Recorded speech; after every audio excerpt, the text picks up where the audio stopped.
నమస్తే మిత్రులారా, నేను మీ శ్రీనివాస్ చౌహాన్ అడ్వకేట్. మిత్రులారా, ఈ పుస్తకం చట్టపరమైన సమస్యలకు పరిష్కారాలనే ఈ పుస్తకం మీకు అర్థమయ్యే భాషలో అనేక చట్టాలను వివరించడం జరిగింది. సో ఈ పుస్తకంలో ఉన్నటువంటి ఒక ప్రశ్న ఏంటి అంటే, న్యాయస్థానం ఇచ్చే ఆర్డర్ల పైన కూడా అప్పీల్ చేసుకోవచ్చా? సో ఆర్డర్ అంటే ఏంటి, జడ్జిమెంట్ అంటే ఏంటి అనే దాని గురించి ముందు తెలుసుకునే ప్రయత్నం చేద్దాం. మిత్రులారా, ఏదైనా ఒక సివిల్ దావాని మనం న్యాయస్థానంలో ఫైల్ చేసినప్పుడు న్యాయస్థానము విచారణ జరిపి ఫైనల్గా తుది తీర్పు ఇస్తే దానిని జడ్జిమెంట్ అని పిలుస్తూ ఉంటాము.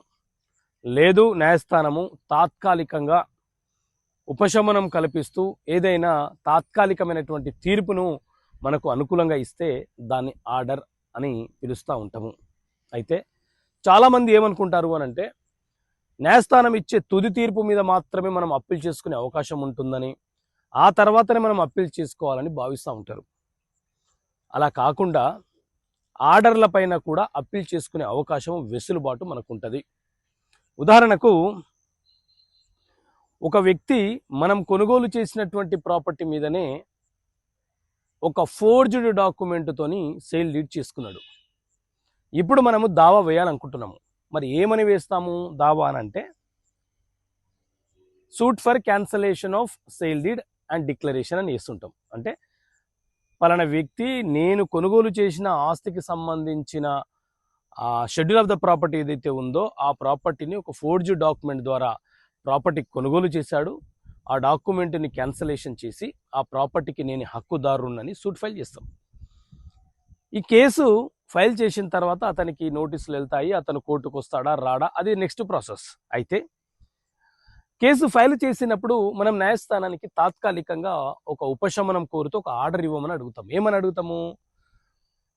ఈ కేసు డిస్పోజ్ అయ్యేంత వరకు, తుది తీర్పు ఇచ్చేంత వరకు అతను ఈ ప్రాపర్టీని వేరే వ్యక్తుల పేరు మీదకి మార్చకుండా నాట్ టు ఎలియనేట్ అనే ఒక ఆర్డర్ ఇవ్వండి. ఆ ఆర్డర్ ఇస్తే అతను మల్టిపుల్ డిస్ప్యూట్ క్రియేట్ చేయడానికి అవకాశం ఉండదు అని చెప్పి మనం న్యాయస్థానాన్ని కోరుతాం. సో దీన్ని ఆర్డర్ అని అంటాం. అంటే తాత్కాలిక ఉపశమనం కోరడాన్ని ఇంటరాలోకేటరీ అప్లికేషన్ అంటాము. న్యాయస్థానము దాన్ని పరిశీలన చేసి ఇస్తే ఆర్డర్ అని పిలుస్తాం. సో ఈ ఆర్డర్ మీద కూడా మనము సిపిసి సివిల్ ప్రొసీజర్ కోడ్లోని సెక్షన్ 106 ప్రకారంగా పై కోర్టులో అప్పీల్ చేస్తూ ఆ ఆర్డర్ను రద్దుపరచమని కోరే అవకాశం మనకు ఉంటుంది. సో ఇలాంటి అంశాలను ఈ పుస్తకంలో మీకు అర్థమయ్యే భాషలో విశదీకరించడం జరిగింది. సో ఈ పుస్తకం కావాలనుకునే వ్యక్తులు పైన